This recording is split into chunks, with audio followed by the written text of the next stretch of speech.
How to create a soft light using a small softbox.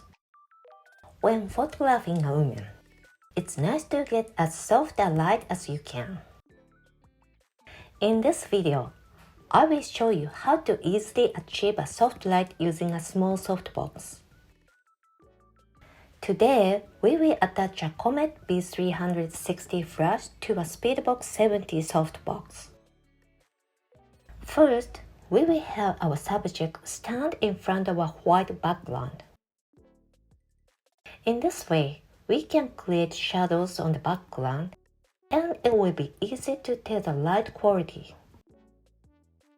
We set the flash about 2 meters from the subject at an angle from the left and then photograph.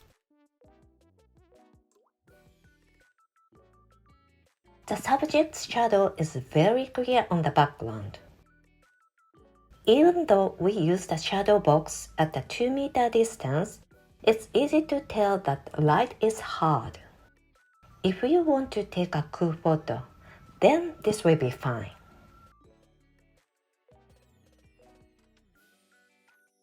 However, we want to take a pretty photo, so let's make the light softer by bouncing the light off the wall to the left. By bouncing the light off the wall, the light will spread and diffuse, resulting in a soft light. Let's take a photo. You can see that compared to before, the shadows have become faint and the light is softer.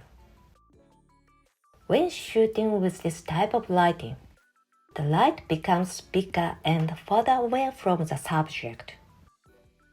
This light is soft and the brightness is constant even if the person moves slightly.